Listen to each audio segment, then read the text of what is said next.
you're never sure about what other people are going to think about what you do. You could think it's great, or you could think it sucks.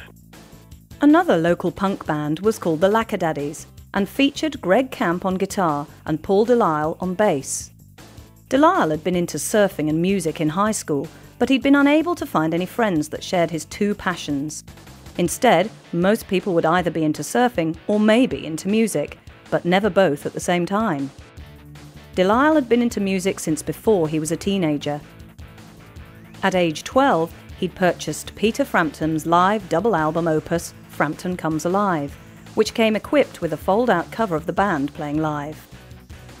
Delisle showed the picture to his father and told him that he wanted to play an instrument like the bass player in the picture, and his father went out and bought him a cheap bass and amp. Though they were substandard pieces of equipment, they served their purpose. Delisle then spent hours listening to records by bands like Foggart, Aerosmith, the Circle Jerks, X, the B-52s and Kiss instead of doing his homework, and he taught himself how to play the bass by emulating his heroes. Greg was a slight-of-build kid that enjoyed songwriting and playing his guitar, and he and Delisle would become fast friends. Camp came from a musical background, as his grandfather had been a piano player in an Old West saloon where his grandmother was the bartender. As a child, he was always pounding away on things, so his parents gave him a toy drum set that he could play with. A few years later, when he was 9 years old, his parents broke up, and Camp moved in with his mother. When she got a new boyfriend and moved in with him, Camp was forbidden from playing the drums by the new father figure in his life, so his mom bought him a guitar to fill his musical ambitions. A kid who lived down the street taught him how to tune the guitar and showed him a few chords. Camp was off and running on what would become a lifelong obsession for him, creating music. His early influences came from an odd place, television commercial jingles, but in retrospect, the simplistic and overwhelming melodies these featured are very audible in the songs of Smash Mouth. As a kid, Camp would sing jingles all day and night, and that was how he realised that a memorable, catchy song could really stick with a person for a while.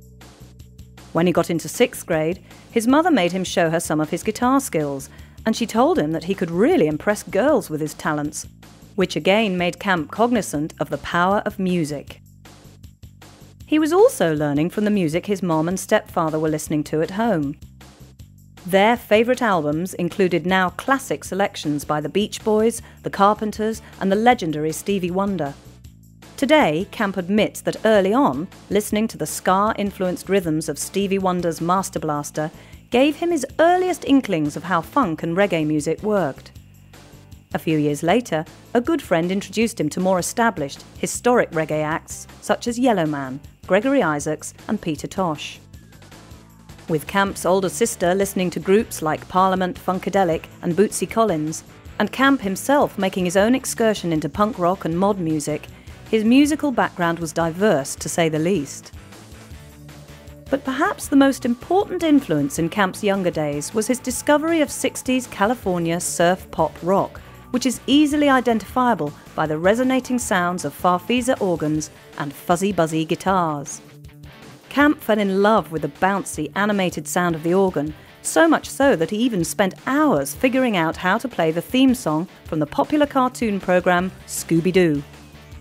Unfortunately, with such wild and diverse influences, Camp had trouble finding a common soul with whom he could share his loves.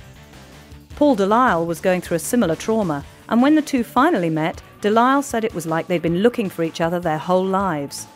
The pair instantly bonded, and they began spending hours together surfing and listening to the musics that moved them, studying the composition and styles at work.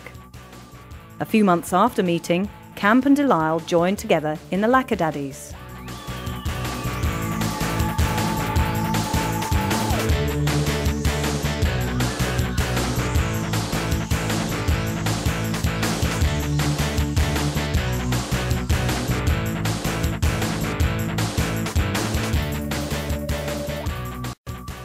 Steve and Kevin probably killed themselves if they got on a skateboard. No one else in the Lackadaddies took the band seriously though, which frustrated Delisle and Camp no end. But on the side, Camp had been jamming together with Harwell and Coleman, which was facilitated by Harwell's manager at the time. based in San Jose and familiar with the local music scene, he happened to know both of them and thought the pair would hit it off together. Harwell's Elvis ambitions had eventually given in to an obsession with the heavy metal band Van Halen, and that eventually morphed into an obsession with the popular 80s mod band Depeche Mode. One night, while Delisle was venting his frustration with the other members of their punk band, Camp invited him to come and jam with Harwell and Coleman. As soon as they arrived for their first practice, Delisle instantly recognised Harwell as one of his drinking mates, remembering one particular instance where Harwell had gotten so drunk that he'd vomited all over the bar where they'd been out getting pissed. With Steve Harwell, Greg Camp, Paul Delisle and Kevin Coleman all together, Smash Mouth was formed in 1995, taking their name from a pop culture term often used to describe a hard-nosed style of American football played during the 1950s.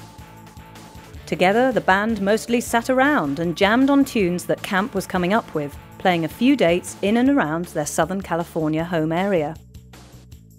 After a few months passed, they realised that they were spending so much time together that Delisle and Camp's bandmates in the Lackadaddies finally issued an ultimatum: choose a band. It was either Smash Mouth or the Lackadaddies. But it was a simple decision to take. Camp sided with Smash Mouth because he truly enjoyed playing with Harwell and Coleman, who shared and nurtured his diverse musical tastes. Delisle also chose Smash Mouth because he truly believed that Greg Camp was the best songwriter in the San Francisco area. He had been writing songs as long as he'd played the guitar and was developing a real talent for it. Harwell and Coleman, having gotten a taste of Camp's abilities while jamming with him, very much wanted him to join their band full-time. In order to win him over, they went to his flat every morning around 10 a.m. and banged on his windows, waking both Camp and his neighbours from their deep sleeps. They would bring along half-written songs with just the drum lines and lyrics scratched out, and from that point Camp would help them flesh out the songs. Though it was early in the morning, he still enjoyed the creative exercise, and that was exactly why he had left the Lackadaddies. Greg had a simplistic, antiquated recording device in his room, and he, Harwell and Coleman would put down rudimentary versions of songs they were writing, allowing them to get the thoughts running through their heads on tape, so that they could listen to them and whittle them down to their most important elements. They named Coleman's apartment Room 222 and began telling their few fans that they were recording an album at a studio called Room 222, which quickly became a running in-joke between the members of Smash Mouth. Their noisy recording sessions provided the musicians with the perfect creative outlet they'd been looking for, as the time spent recording allowed them all to develop their songwriting skills while they simultaneously brought their mixed bag of found object song styling to the forefront. Unfortunately, the band created so much racket while delving into the recording process that Camp's neighbours had no choice but to complain to his landlord. Before long, he was asked to move out. Even though their sessions left Camp temporarily homeless, the band was getting to make the kind of music they'd always heard in their heads. And better yet, one of the tapes somehow found its way into the hands of San Francisco-based producer Eric Valentine, who had worked with guitar legend Steve Vai, and at the time was working with another struggling Bay Area band, this one called Third Eye Blind. With an ear for a tune and a recognition of good music when he heard it, in 1996, Valentine helped the guys of Smash Mouth record a 2-song demo tape.